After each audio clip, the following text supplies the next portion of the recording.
The new aircraft carrier HMS Queen Elizabeth is to lead a strike force of ships and planes around the world next month, setting off from Portsmouth in the UK's largest signal of maritime and air power in a generation. Let's speak now to Defence Secretary Ben Wallace, who's in Portsmouth this morning. Good morning to you. I want to come on to the deployment in a moment, but first of all, can I ask you about India and what the specific aid is that we're sending, due to arrive tomorrow? Yes, the United Kingdom is going to send to India oxygen compressors and ventilators, things that are really needed in the now. As we've seen from your own reports, the pressure on hospitals in India is getting unbearable, and we're going to do our part to make sure our friends India get all the support they can. We obviously, if you remember, commissioned huge numbers of ventilators to alleviate the pressure on the hospitals, and it's only right that we share and help them at their time of need. Do you wish that the decision had been taken sooner to provide this aid? We know that they're sending 600 pieces of medical equipment, 495 oxygen concentrators, but thousands are dying every day, and we know that they're dying in record numbers. Well, look, this government, alongside the United States and other governments, has been in regular touch with the Indian government and responding to their requests. That's the key to it, is that it isn't like we just woke up this morning and thought we'd do it. It's been properly worked out and planned with the Indian government and made sure that it became available as soon as needed. And, if necessary, we'll put it in military planes to get it there, or charter other planes. We'll do everything we can to make sure we alleviate that suffering. Will we be foregoing our vaccines from India in order to boost their programme, and will we be sending vaccines and test kits?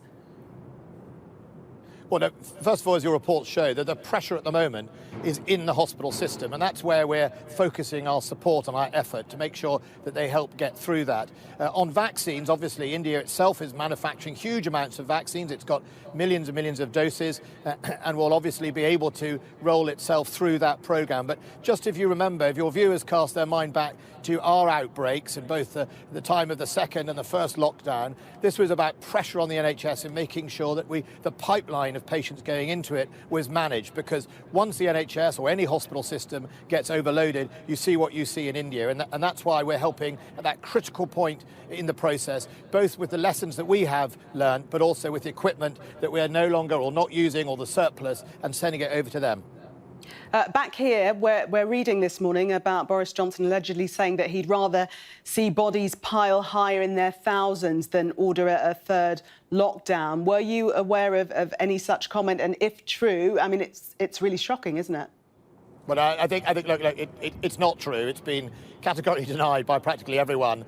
We're getting into the sort of comedy chapter now of these gossip and stories, unnamed sources by unnamed advisors talking about unnamed events. Look, none of this is serious. The Prime Minister, and as your viewers will know, has been utterly focused on delivering, alongside Cabinet colleagues, the response to COVID, whether that's managing the hospitals, and you only have to look, as we've just said earlier, to what happens if that management gets out of kilter in other countries, and then rolling out the vaccine. And today is really good news. Over 62% of adults in this country have a vaccine. 62%. Over half the population have been vaccinated.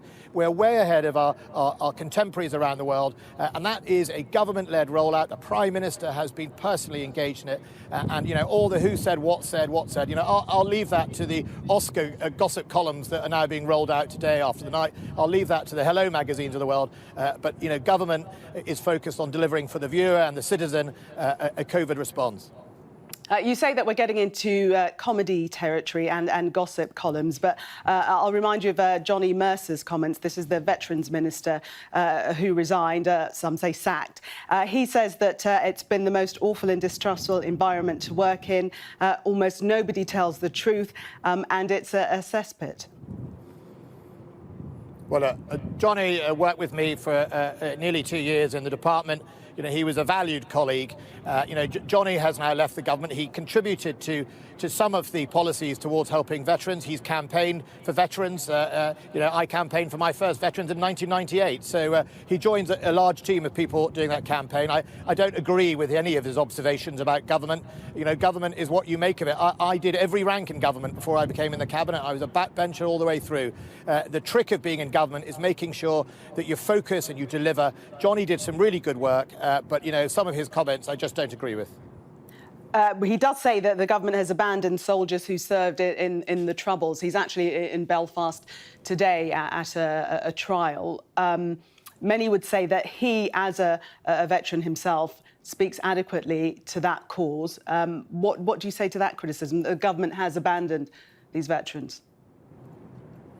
Well, I think that's wrong. First of all, the bill that Johnny started taking through Parliament is hopefully just about to complete Parliament this week. Another bill that he started, the Armed Forces Bill, in which we put in place in the law the Armed Forces Covenant, the first government ever to put that covenant into the law, all the things that he wanted. That is in process right now. The simple fact is, if you want to help veterans and you actually want to deliver rather than just talk, you need to be in government. He was in government, he did a brilliant job. We've got another new Veterans Minister who's also a veteran, served in Afghanistan, was in the infantry. He'll do a fantastic job. But fundamentally, government does the delivery. We've done that for overseas bills. That's the bill at the moment that will protect in future overseas deployments. When it comes to the Northern Ireland veterans, I'm a Northern Ireland veteran. I lost soldiers in Northern Ireland. My soldiers, some of them in similar tours, were convicted or put on trial for events. I know exactly what it's like. I know right to the heart that community. We are committed to doing something for them. The government has said it. I'm convinced they are. And the Northern Ireland office presented to Johnny Mercer and I only a few weeks ago some of their plans. So we haven't abandoned them. We're going to deliver and we're going to make sure we look after our veterans. So you don't see it as embarrassing at all that he's taken it upon himself to be in Belfast this morning to support two veterans on trial? I think it's embarrassing. He's doing the right thing in his eyes. I mean, it's the right thing to stand by people. I don't, members of Parliament regularly attend and support their constituents or their causes. He's doing what all member of Parliament does. He's a very doughty advocate of their cause. I'm a government minister. I can't go and prejudice a trial. That would be wholly wrong. And I can't actually comment on this trial. And I think we have to be very, very careful when there is ongoing judicial proceedings, as you yourself will know. But, look, what is really key, and Johnny has said this many, many times, that, if people break the law, no one is above the law in this country, whether they are soldiers or citizens. No one is. That's the difference between us and terrorists. That's the difference between us and some of those regimes around the world, is we are not above the law. But it is perfectly right to make sure that when people are investigated, they're investigated thoroughly, but not repeatedly. And also when people are sued by lawyers who are seeking the money, like Phil Shiner, if you remember, from public interest money, rather than actually seeking what they would view as justice. It's really right we make steps to prevent that happening. That's what we're doing at the moment. Johnny is continuing his campaign, and I wish him all the very best.